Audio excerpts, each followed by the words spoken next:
সম্মানিত সুপ্রিয় দর্শক শ্রোতা দেশ ও প্রবাস থেকে যারা আমাদের সাথে সংযুক্ত আছেন, আমাদের ভিডিও দেখছেন অথবা শুনছেন, সবাইকে জানাই আন্তরিক প্রীতি ও শুভেচ্ছা। বন্ধুরা, আমি কথা বলছিলাম একটি আপুর সাথে, প্রতিবেদন করবে, অডিও কলে সংযুক্ত আমার সাথে কয়েকদিন আগে থেকেই যোগাযোগ ছিল। কেন আসলো প্রতিবেদনে, বিস্তারিত ভিডিও জুড়ে থাকছে, অবশ্যই ভিডিওটা আপনারা কন্টিনিউ করবেন। আসসালামু আলাইকুম। ওয়ালাইকুম আসসালাম। কেমন আছেন আপু? আপনি ভালো আছেন? আলহামদুলিল্লাহ ভালো আছি। আপনি কেমন আছেন? এই তো আলহামদুলিল্লাহ, আমিও ভালো আছি। আপু ভালো আছেন, ভালো থাকবেন, ভালো থাকাই কামনা করছি। তবে শুনতে চাচ্ছি আপনি প্রতিবেদনে কেন আসছেন? প্রতিবেদনে আইছি কেন, খুব কষ্ট অভাবে আছি এই জন্য আইছি। আর গতকালে মা মারা গেছে, বাবা বিদেশে চলে গেছে, খুব অভাবে আছে। ছোট একটা ভাই, উনি রিক্সা চালায়, খুব অভাবে আছে। এই জন্য প্রতিবেদনে আইছি। আমি মালিকের বাসায় ডেলিভারি করি। এখন কি প্রতিবেদনে আসলে অভাব দূর হবে? জি, প্রতিবেদনে আসলে কি অভাব দূর হবে? আপনি অভাবে আছেন, এর জন্য প্রতিবেদনে আসছেন। মানুষের কাছে এসে কি টাকা পয়সা সহযোগিতা চাচ্ছেন আপনি? তা তো আমি বলতে পারবো না অভাব দূর হবে কিনা, কিন্তু আমি একটা সুন্দর মনের মানুষ পাওয়ার জন্য প্রতিবেদনে আইছি। কই, আপনি তো কারণ আমি, বলেন নাই যে আমার একটা মনের মানুষ নাই, আমি মনের মানুষ চাই। আপনি তো বলেন যে আমি অভাবে আছি, এর জন্য আসছি।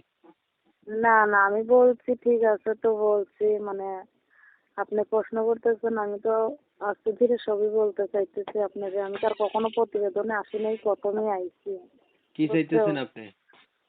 আমি চাই ভালো একজন মনের মানুষ, যে আমার সুখে দুঃখে পাশে থাকবে।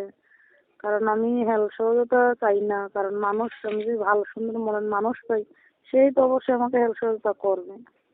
আমি সুন্দর একটা মনের মানুষ চাই। আচ্ছা, আপনার বয়স কত? বয়স তো 18। বিয়ে শাদী হয়েছে আপনার? না না, বিয়ে শাদী আমার হয়েছে না। বিয়ে শাদী হয়েছে না দেখি তো প্রতিবেদন আইলাম। লেখাপড়া জানেন কিছু? জানি, অল্প স্বল্প জানি। আচ্ছা, আপনি কেমন মনের মানুষ চাইতেছেন আপু? ধরেন একটা বিবাহিত মানুষ আপনাকে বিয়ে করতে চাইলো, তখন আপনি কি করবেন?